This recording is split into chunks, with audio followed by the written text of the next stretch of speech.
Hi, everyone, and welcome back to the Poema podcast. I am James Prescott, your host. Welcome back to the show, everyone. Lovely to have you all here again. And today is a bit different because I am going to be interviewed. And it's by a friend of mine who has been a guest on the show before a couple of times. So welcome back to the show, Elle Rose. Hi, and yes, everybody, I'm going to be interviewing James about his demisexual experience today. Yes. So, yeah. Yes. Elle has been on the show before to share their demisexual experience and to talk about demisexuality and all of those kind of things. And I think about ADHD we talked about And once as well. ADHD, I think, yeah. Yeah. I think there was an ADHD episode we did and an ACE episode that we did. And you're now writing a book, aren't you? We're eventually going to have that done, yes. Oh, God. It's going to be about demisexuality. Is that right? It's going to be specifically about demisexuality, yeah. It's very exciting. I'm looking forward it's to pretty, yeah. And just a side note, it is pretty jarring to see all these ACE books I love and be like, oh, someday, it's going to be on the shelf. But yeah, we'll cross that bridge when we come to it. But yeah, everybody, we're going to go over James's own demisexual experience instead. And yeah, do this kind of in a reverse. So, okay, take it away. Yeah. So of course everybody knows your name is James, but I always ask, what is your name and pronouns, Oh, I'm James. Hi, everyone. You have never met me before. I am he, him. They're my pronouns, and I am demisexual.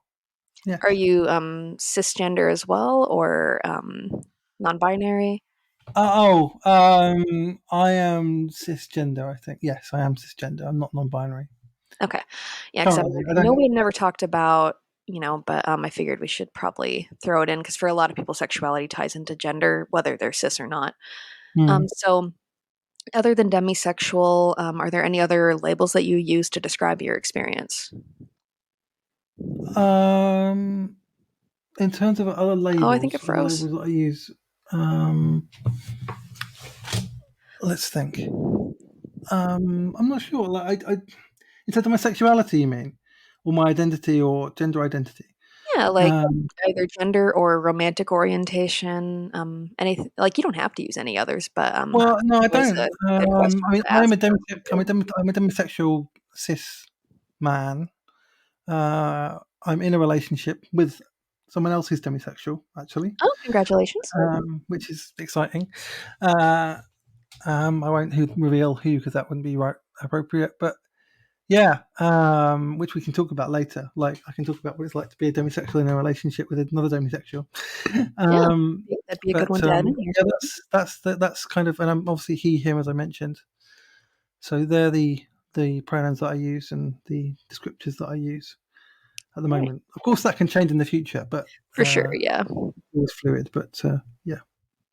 All right, so so that's good. So, in your own words, how do you define demisexual? Like in your own terms, like for people who are just now hearing about this, who didn't hear the other episodes, or yeah.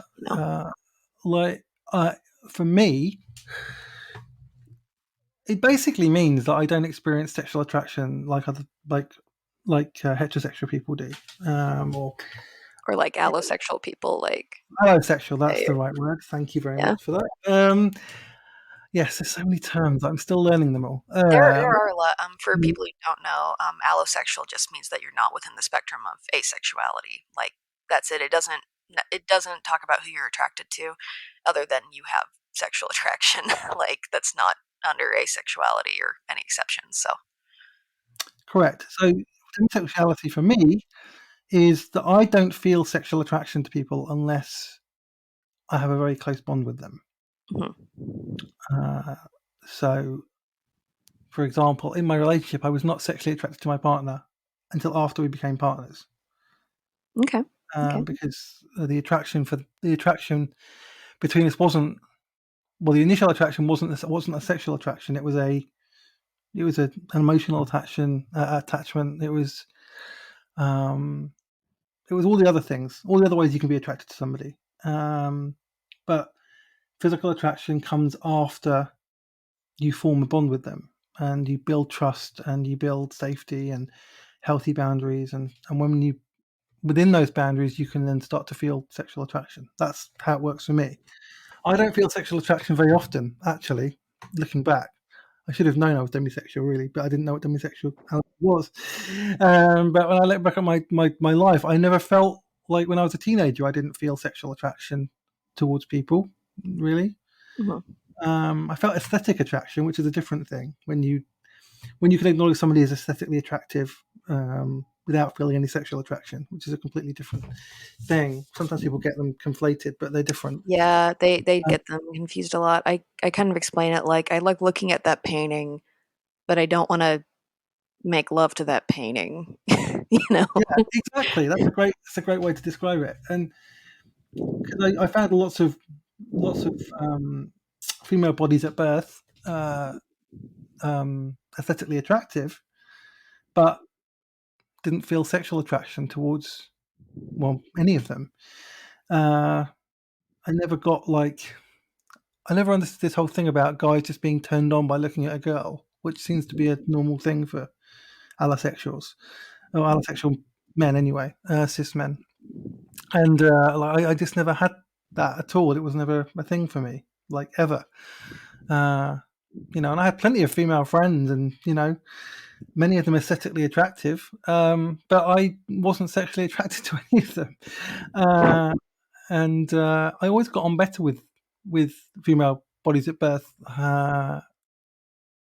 So like than assigned female at birth person, whether they're female at birth. Yeah, non-binary or cis, is kind of what that's you why mean. I'm trying to cover all my bases here, because I could just say women, but But that's but I then you want leave out trans women, I and want then I yeah, want to include everybody. Exactly yeah, right. trying to be as inclusive as possible. Yeah, because people might be new. People who are new to it. That was Yeah, and exactly. gender language is definitely an evolving thing, but it's good It to is. And try I'm it at trying least to have once. a more inclusive language, and it's something you have to learn as well. Oh, for There are sure. a lot of these terms that I only just heard in the last 2 years, so I'm still learning them, and it's still not completely intuitive to use them yet.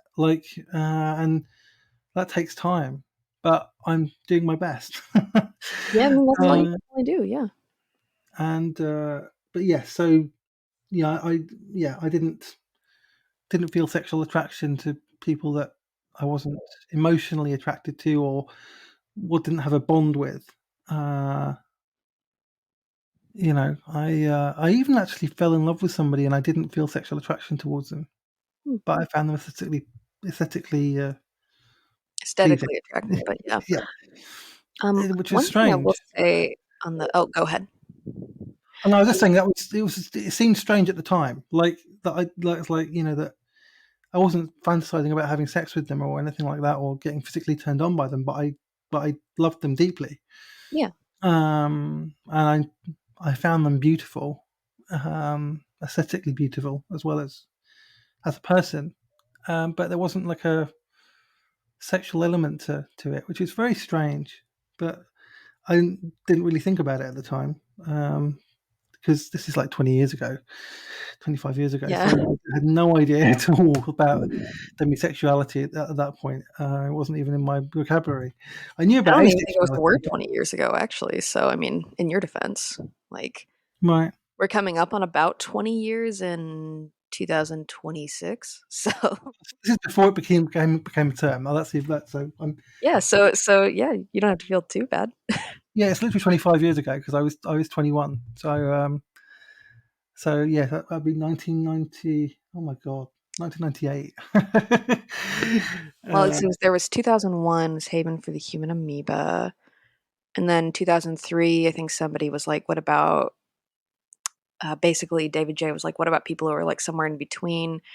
And this is very summarized. And then somebody else later was like, said semi-sexual, and then a couple years down the line somebody said demisexual, and I actually think after that is when the term gray sexual got coined, which is interesting because gray sexual is kind of an umbrella that demisexual could fall under, you know. That's 5 or 6 years after this, then. So I'm let off the hook. I couldn't have known. Yeah, The I term mean, didn't exist at that point. So yeah. So, but and then I didn't have a girlfriend, as it were, until I was in my 30s, Mm-hmm. and I think the only compulsion I felt to have a partner was because I was in the church at that point, and it was like the thing you do. And because, of course, in capitalism, it's the kind of cultural thing you do. Like you get to a certain age, and then you get married and have children and all of that, and that's what you're meant to do. Like picket Uh, fence and 2.5 kids, although. yeah. And so I've been conditioned into that. Like I just thought that was what you did, and so I could never meet anybody. Like, and I just never got.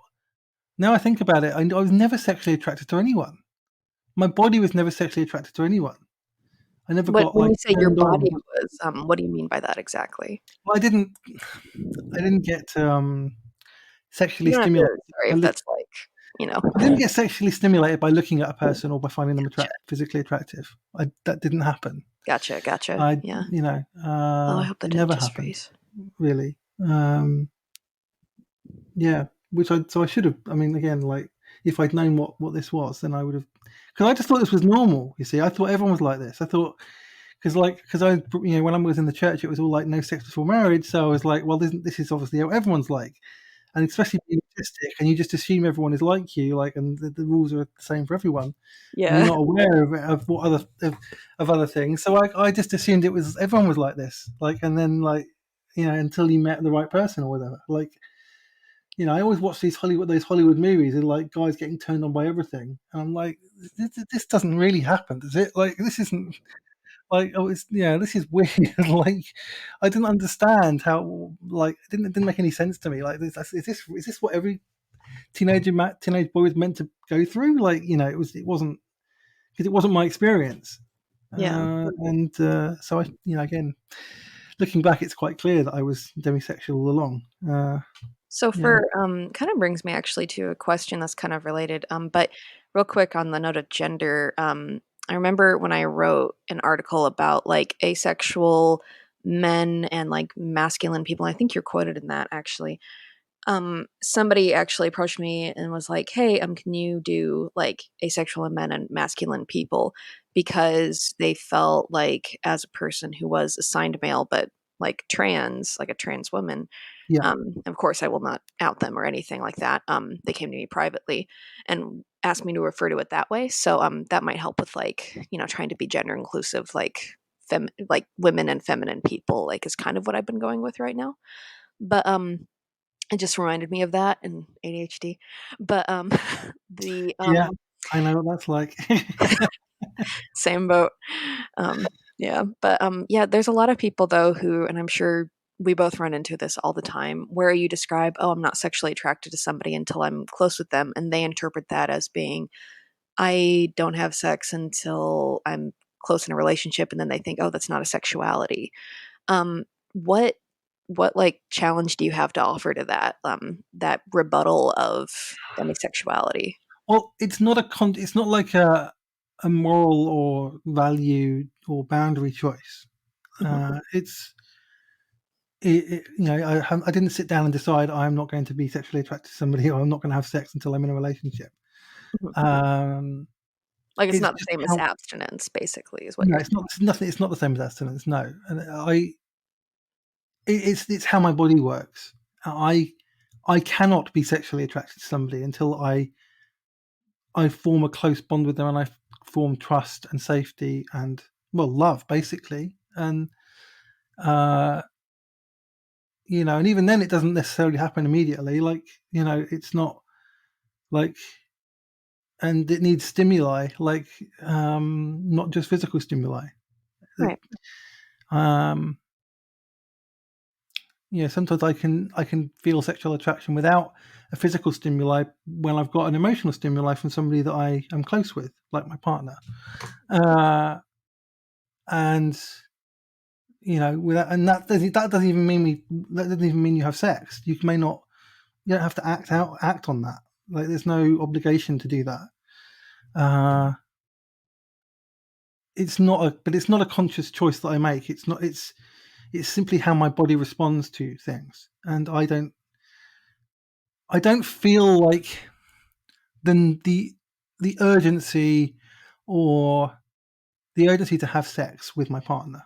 Mm-hmm. We have genuine intimacy and depth and commitment and love and safety and intimate moments without having physical intimacy. Like it, I don't need physical intimacy to feel loved and safe and intimate with my partner. Yeah, so for like an allosexual person, it might be that they do need that to feel. Yes, exactly. And if my But for partner you, was it's like it's allosexual, not like a conscious choice, but it's also, yeah, like you could take or leave it kind of thing. yeah, and if my partner was allosexual, we'd have to talk about boundaries and talk about how that works, and that would be in a healthy relationship. You can do that. Yeah, for With sure. a For healthy any person, relationship, really. so um, yeah, it's so. And that's not to say that you don't. And there's also a difference between between sexual attraction and libido as well. Yeah, right. Sexual attraction versus libido, for sure. Like you might, if with somebody you are sexually attracted to, say, let's say a partner, once you feel that sexual attraction, you may have a big sex drive for that person, or desire sex with that person a lot. But it won't. But the difference is it won't apply to anybody else. It's not like I want lots of sex. And it just doesn't matter who I have it with. It doesn't work quite like that. I know a few demisexuals who, and of course I won't say who, but who have high libidos, and that can happen. And some have low libidos. It's everyone's different, and there's no right or wrong answer. It's just who you are. And part of my journey has been just realizing who I am in all these different areas and becoming comfortable with that. And now I am comfortable with that. And That's really good. I'm actually quite glad I'm demisexual because I like not needing to have sex to have intimacy, because Makes it maybe less complicated. yeah, it does. And you know especially if you get old with somebody, you want to grow old with somebody, then at some point their sex won't be possible, like for whatever reason, Oh, yeah. because our bodies get older. And uh, if sex wasn't like that big a thing in the first place, then if we don't do it as much, it doesn't. Well, I'm not saying it doesn't matter as much. It's just it's not as big of a bridge to cross when you get to that stage in life, I guess. So, Yeah. yeah, it's difficult to So, explain. Like, I want to keep my partner's privacy. oh, for sure. Yeah. Respect that, and I'm trying to do that. But it's but being with them, and just like cuddling up on a sofa or something can be intimate. And like that's and if it's just if that's all it is, it still feels just as intimate. uh I mean, I still haven't actually had penetrative sex, so but I don't feel like I have to. I don't feel any obligation to. And I Right. don't feel any shame about saying that I haven't done that. um And I mean, you shouldn't if you haven't, you know, and it's lots of not. people go their whole lives without it and are completely fine. Yeah, it is, and it's not like it's not a religious thing anymore. It's not like I'm not having sex until I'm married thing. It's just who I am, like, and I'm okay with that. So you mentioned earlier, that actually the religious thing made me realize I had a question from earlier, and then you know, ADHD. So because we both kind of grew up in like that conservative Christian environment. Like I know I was kind of bridged between that and secular and whatnot. But you mentioned it kind of feeling like a thing that was programmed in for a while to have a partner. How do you feel like you deprogrammed yourself from that? Like, did discovering demisexuality have anything to do with it or not related? You When it comes to think? purity culture, um,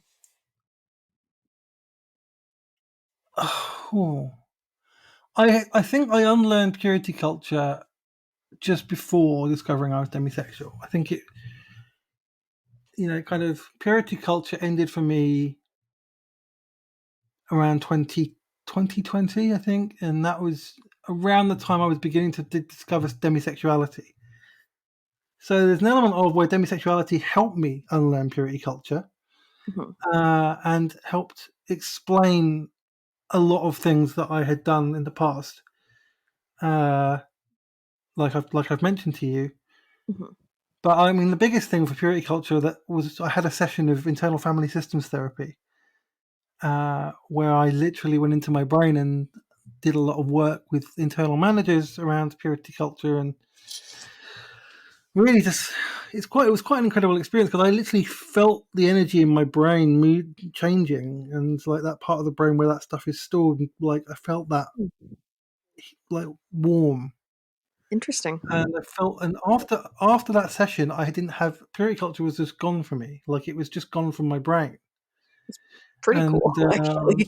it was, yeah, I know it was. I'm really lucky because it takes other people ages to unlearn it. But I mean, obviously, there was other work I had to do on it. But that was after that, I was able to talk about sex without shame, and before that, I couldn't. In fact, I That's a remember big being with part an of embodiment culture coach for sure. where I was asked to talk about my sex life or whatever, and it was a totally safe environment as well. And yet, I opened my mouth to say something, and I couldn't say, and the words wouldn't come out of my mouth. My brain would not let me say them because I had that block. And in Yeah. that therapy session, that block disappeared, and I was able to talk about it.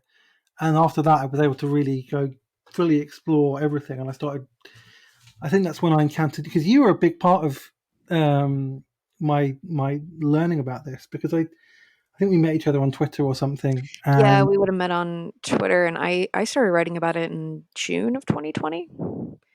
Like, I'd come out in a few places, but, then there was that thread of that guy making fun of that girl on TikTok, and I kind of demolished him.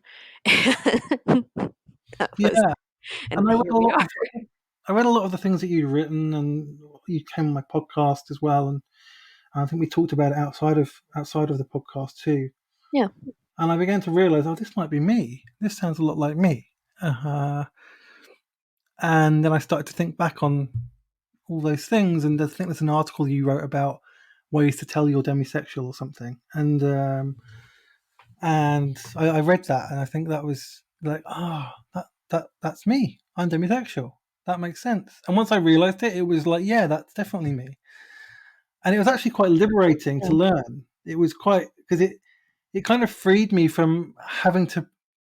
Well, I didn't realize I was pretending, but pretending that that somehow I had to be sexually attracted to people when I wasn't, and like thinking there was something deficient or something that I wasn't doing that I should be doing, or like or something wrong with my body that that it didn't get like that. Um, Yeah, that's a good point too, yeah, is asexuality in general is just so often medicalized. yeah, yeah. And, like, culturally, you're taught that, like that's a really good point, yeah, that something must be wrong, which is interesting for, for some people who are disabled and asexual, they are tied together. But then for other people who are disabled and asexual, they're not tied together. So that's like a very interesting thing that I don't want to speak over people who it is tied together for.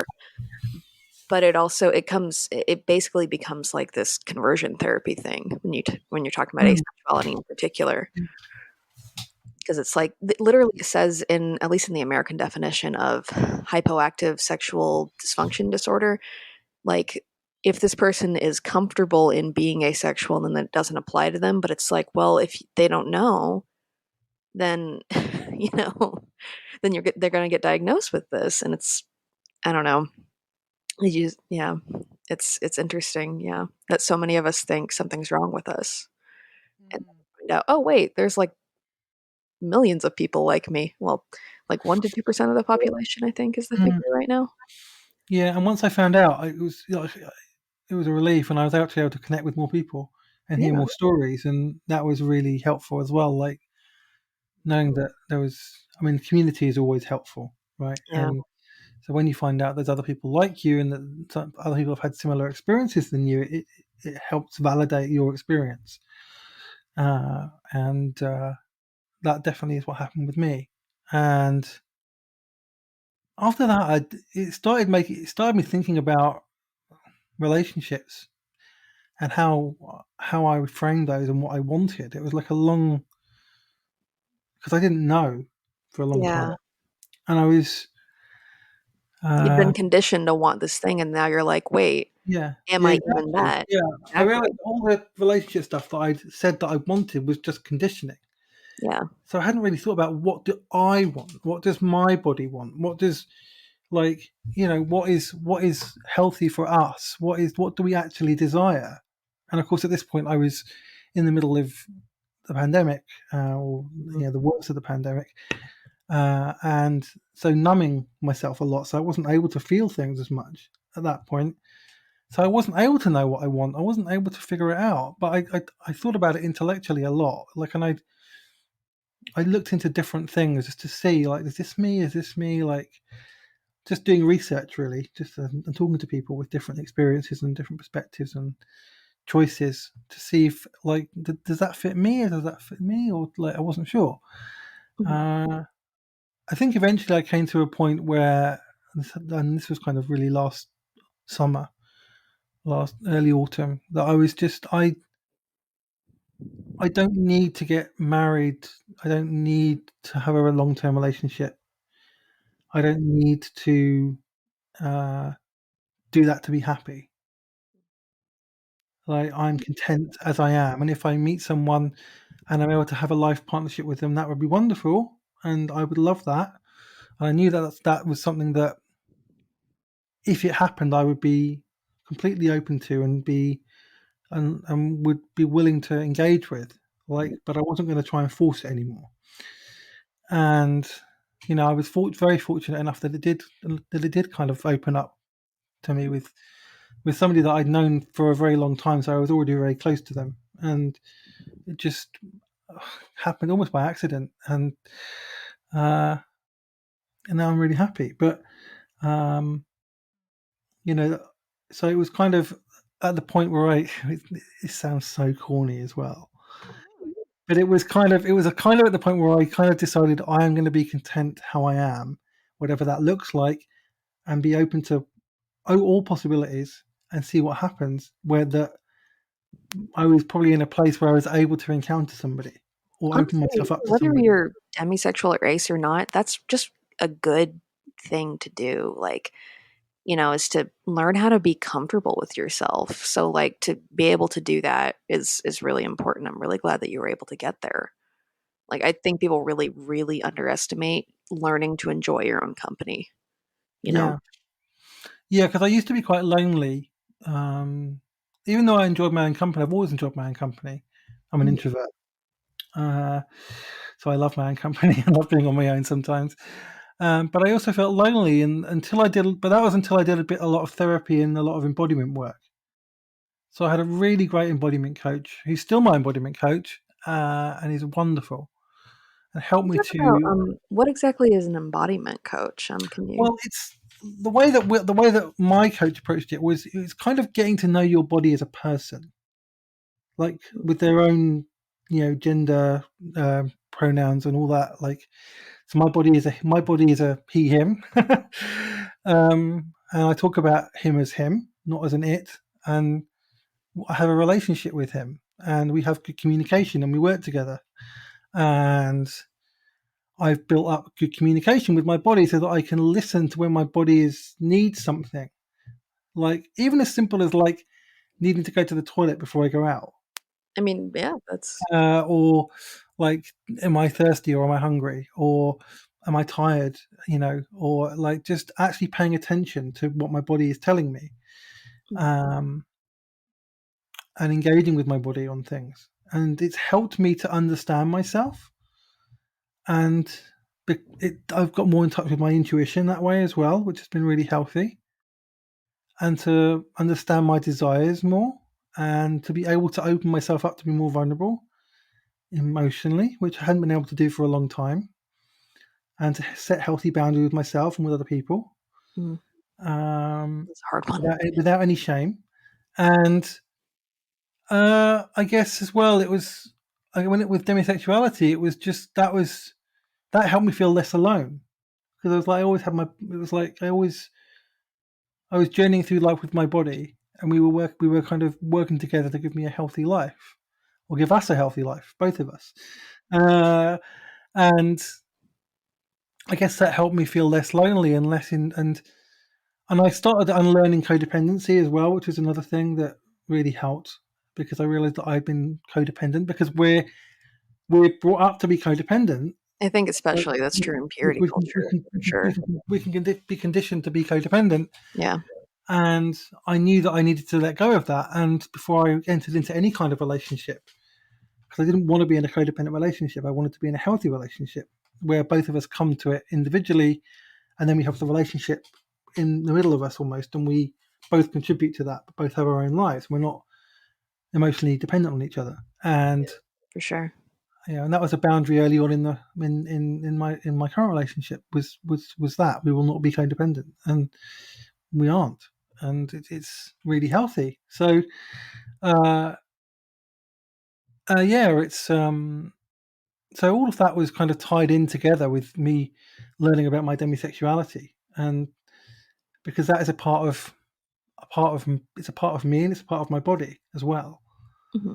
And so I was able to pay more attention, and like I noticed that I didn't get sexually attracted to people like very often, and I noticed that Like I actually consciously think about it instead of yeah, and I just noticed it. Like I just noticed intuitively little things. Like my body doesn't do this, doesn't do that. Like I was able to tell when I found someone aesthetically pleasing but not sexually attractive. Like, and sexual attraction became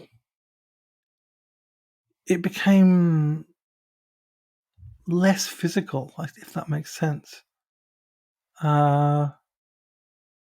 Because again, we're conditioned to think that it's a physical thing, sexual attraction, but but for me, it's not.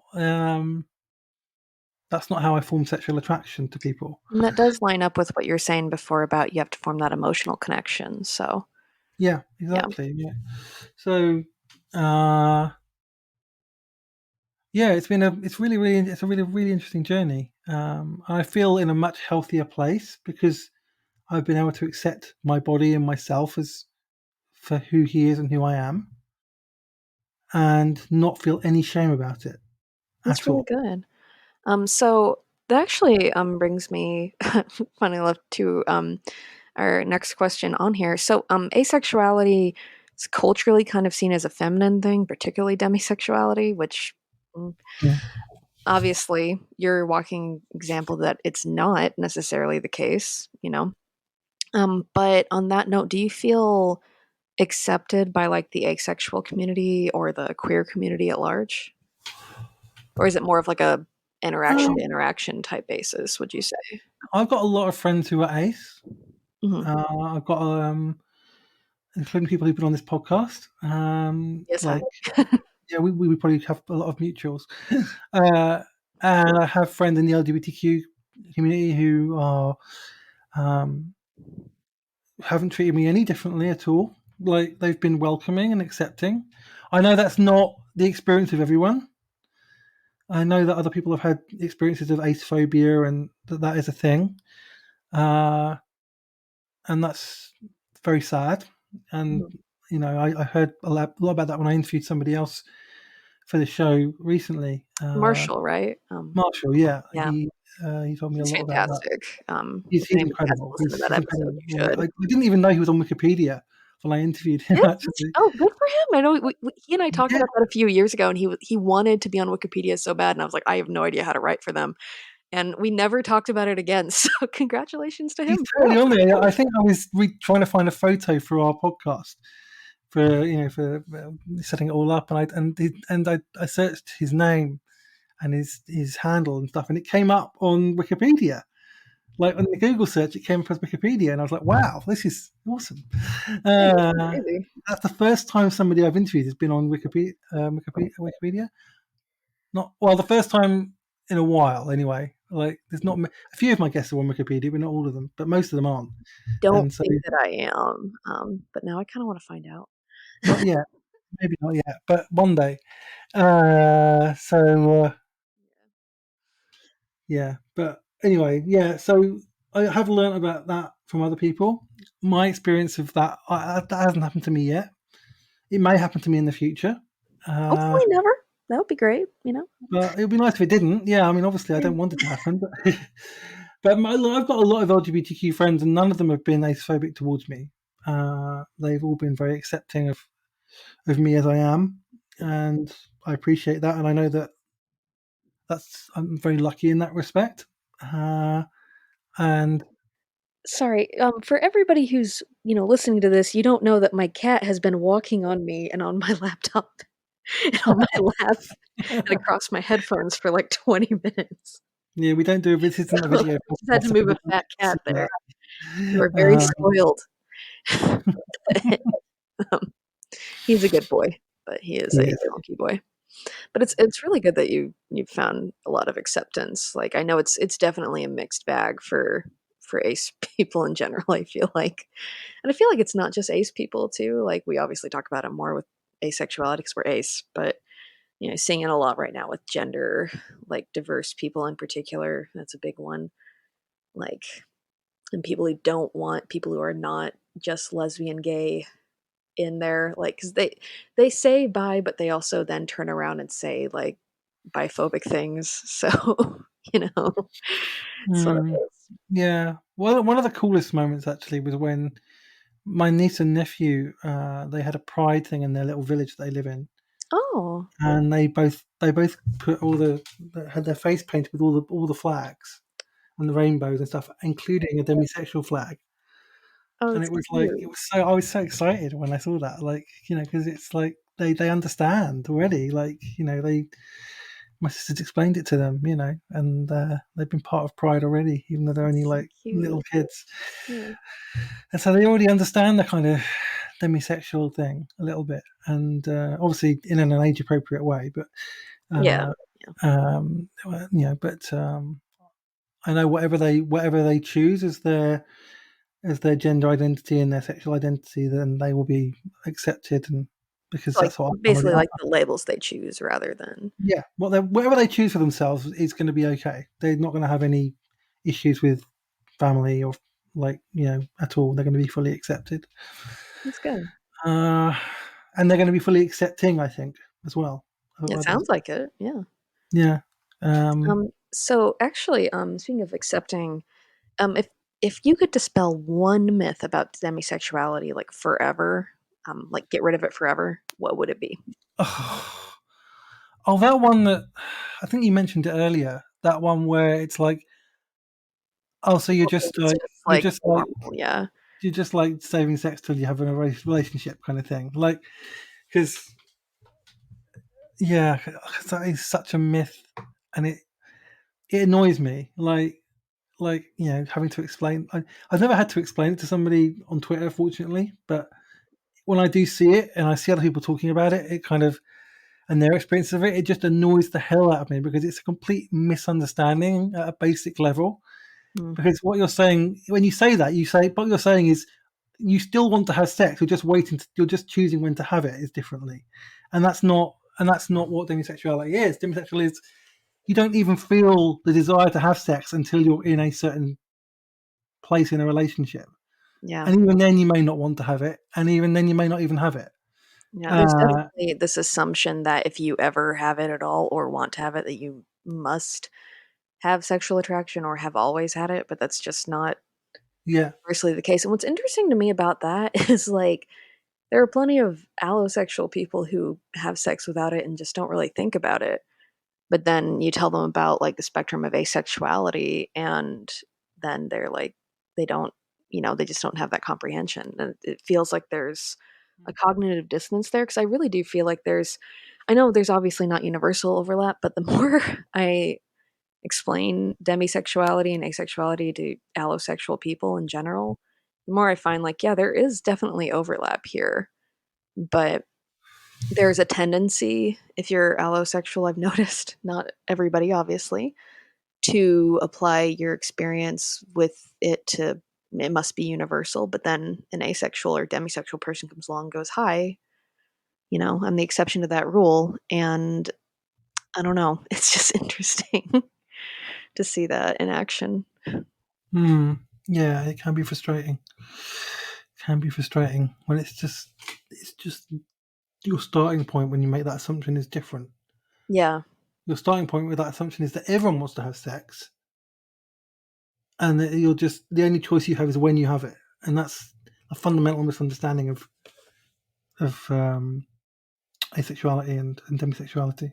Yeah. And I think just human sexuality, to be honest. Just generally, yeah, absolutely, yeah, Like, yeah. yeah, I think there's a lot of one of the biggest things that the asexual and particularly the asexuality movement, I think, is doing, like, for the better, is challenging these very traditional, in quotes, heteronormative ideals that are basically based in, like, 1950s white picket fence America, like purity culture type stuff, and saying, like, no, none of us work that way. And then other people who are, not ace are like, wait a minute, there's a lot of this that I learned that was just conditioning too. And so it's really good to see that start to ripple out. yeah, absolutely, yeah, and yeah, and I hope other people can discover how able to discover who they are Yeah. uh, in a place of safety and to be that person without shame or fear. Mm, That's that's the what I would. dream for That's sure. what I have. Like, Yeah, even if nothing changes, at least you get to ask the question. exactly. Yeah, exactly. I like just have that conversation with yourself because Yeah. then it helps you get to know yourself better. This is why I always encourage people to do embodiment work as well because you get to know yourself so much better. Mm. And even if Yeah. you end up being like who you thought you were beforehand, you still have a better relationship with yourself because you're sure of it and you've reflected on it and really considered it and then made that decision and you've made that decision yourself. It's not just an assumption. It's a conscious decision of like this is who I am, this is how my body works, this is how my sexuality works, this is my identity, and Mm. this is and I choose to own that and live in that and without any shame or fear. So, speaking of that, like, do you have like, so if somebody's listening to this right now and is like, "Hey, I really resonate with James's experience," like, Mm, is that, and they're trying to basically they're having that mini existential crisis that all aces have of, am I yeah. ace? Because there is that fear of rejection, and it doesn't come from nowhere, in a very allonormative world. Mm. Um, do you have any advice for people who are trying to figure it out? Like, even if they figure out that they're not, you know? Take your time. Don't put pressure on yourself to like come to a conclusion. Like don't uh, do your research. Yeah. like educate yourself as much as you can. Find safe people that you can talk to about it as well. Uh, find if you can find some people that are experts or that have more lived experience of this to talk to.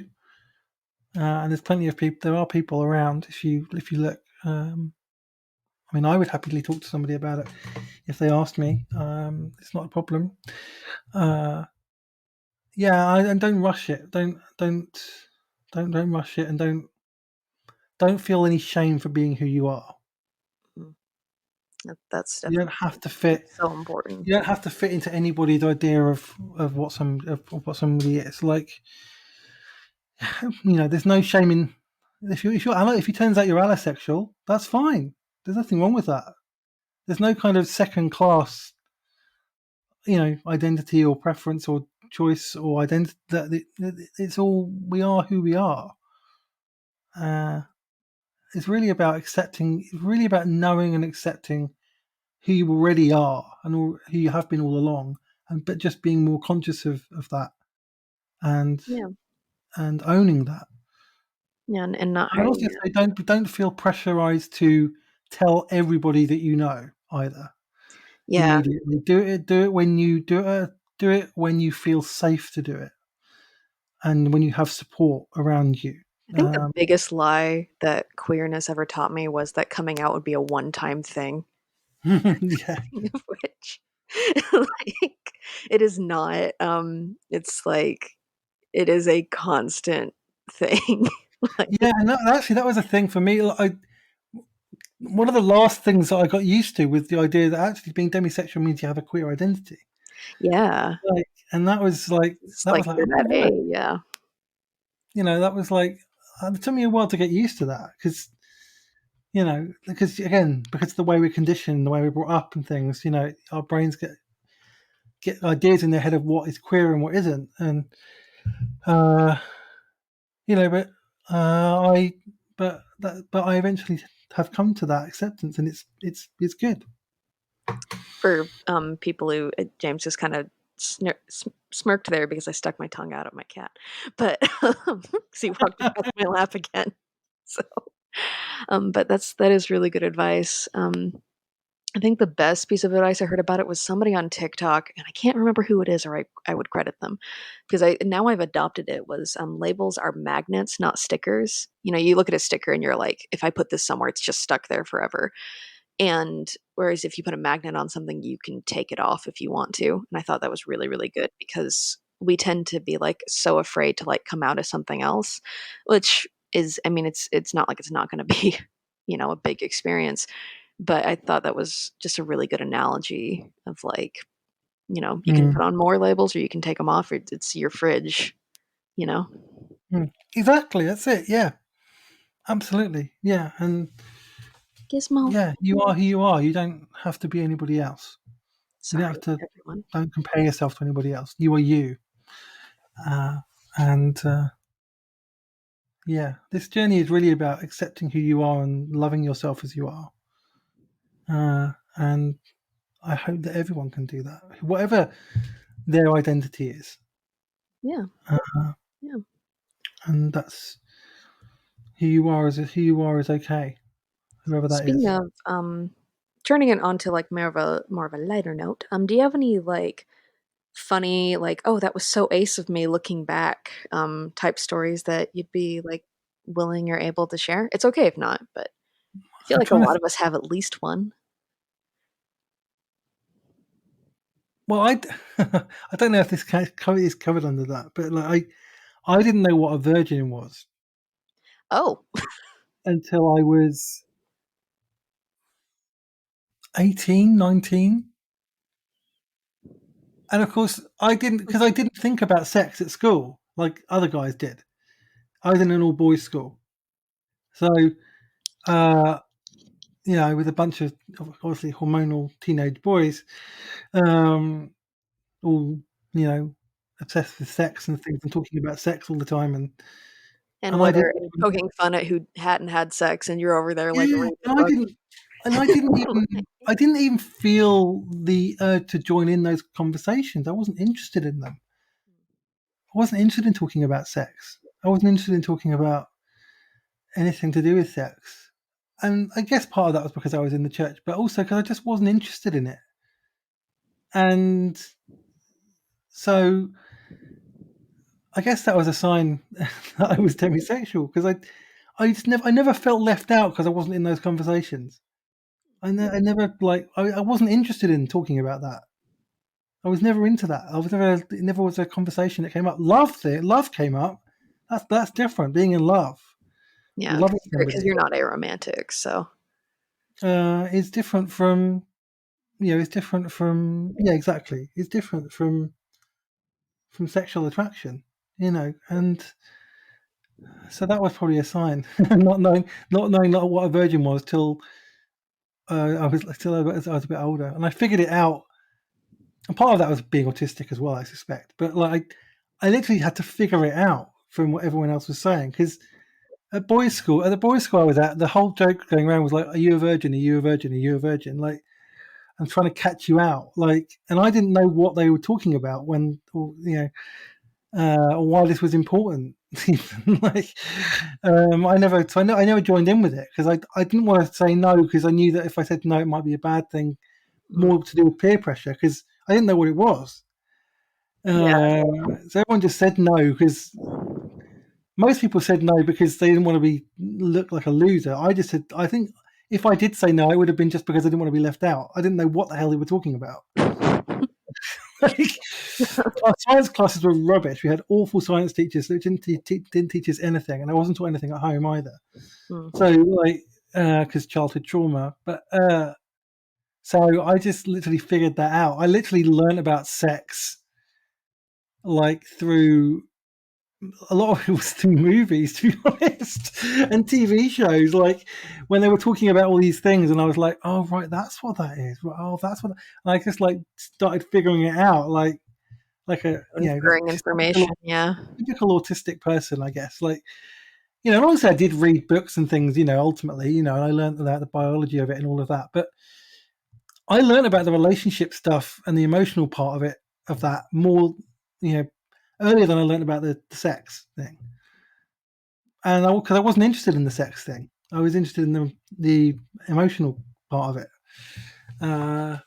But that should have been a clue. But again, it didn't exist at the time as a term, so it wouldn't have been. I wouldn't have known, even if I had figured all that stuff out, I wouldn't have. You wouldn't have had an exact word for it. I guess you could have. You probably would have just gone with asexual. Yeah, asexuality was around at that point, but that was kind of people who didn't want to have sex at all, who didn't want to have it was seen as somebody who didn't want to have sex and didn't want to have a relationship. I think that's what it is, isn't it? But there was no grey area in between that. That didn't exist at the time. Yeah, there wasn't a differentiation between asexual and aromantic, I think. Even though there were people who were asexual who were not aromantic, of course, before that. I think the term aromantic got coined in the early 2000s also. I might be misquoting that, but yeah. It's an one. Yeah, that was a weird experience. That probably should have informed me of who I was. Hindsight is 2020, as they say. Yeah. Hi. Saying hi to the cat again, everyone. Well, I think that was everything that I had. Is there any lasting thoughts on demisexuality you want to share for your interview? I am glad I'm demisexual. I'm proud to be demisexual. Anyone who's thinking about it, it doesn't make you deficient in any way. There's no such thing as normal. You are who you are. And my hope is that everyone can discover the freedom to be who they are without any fear or shame, and to be content with that person. And because there's so much joy in that. And I hope other people can find that as well. Yeah, it's a really good thought for sure. Well, yeah, I don't think I have anything else then either. We went over all the basics, so thank you. Look at that. You did really well. I didn't even ask you any questions. Normally, sometimes when I'm interviewed for a podcast, I end up asking questions. It's like a podcaster thing. Like if you do interview podcasts, when you're interviewed for a podcast, you end up automatically asking questions.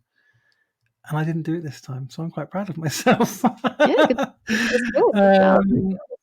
Yeah, and if, by the way, guys, everyone who's listening, if you don't know all this already, I never say this on my podcast, actually. My Twitter handle is @JamesPrescott77, so you can follow me there, and I will interact with you and say hello. And how can people find you on Twitter, Elle? My Twitter is Secret Lady Spider. The first E is missing, so it's SC, and then the rest of it's just the same. Twitter wouldn't let me have 15 characters in my username, so then also I think Instagram and TikTok are the same thing. So, but I'm on Twitter the most, and then Medium blogs the same thing. So, right, I would check Elle's work out. Their TikTok and their writing as well is very, very good on this subject if you're trying to learn about it. So they're very, very good, and they're also very, like me, they are quite interactive on Twitter as well. Yes, so I am on there a lot. If I don't reply to you, I get a lot of comments, so sometimes it gets to be a bit much. It's not personal. Yeah, and ADHD as well. That too. Yeah, I'll look at it and I'm in my head I replied, right, and then I put my phone back in my pocket. Yeah, yeah. I've been there. I've absolutely been there. Yeah. I guess I just thought about this. have a friend who I text all the time who also has ADHD, and sometimes like they'll say something and then 7 hours later be like, I hope you're having a good day, and I'll be like, I am so sorry. Like I guess I just looked at my phone, was like, I'll reply to that, and then just never did. Yeah, I've done that. Sometimes I actually typed a reply and I got distracted while I was typing it by something. That. Yeah, and then it saves as a draft. And I thought I'd sent it, and I hadn't sent it. And then like I got another message later, and I saw it. I was like, "Oh my god, no!" It's still there, in like the typing out thing, like it's still not been sent. Like, anyway, that's ADHD for you. But, that's why so many people with ADHD are on Twitter. I think is the constant dopamine hit. Yeah. But absolutely, yeah. It's a great platform for us. Anyway, it is. All right. Well, thanks for listening, everybody. Thanks for hosting, Al. Great questions. Thanks for letting me interview you. You were great interview. Thank you. Thank you. And take care, everyone.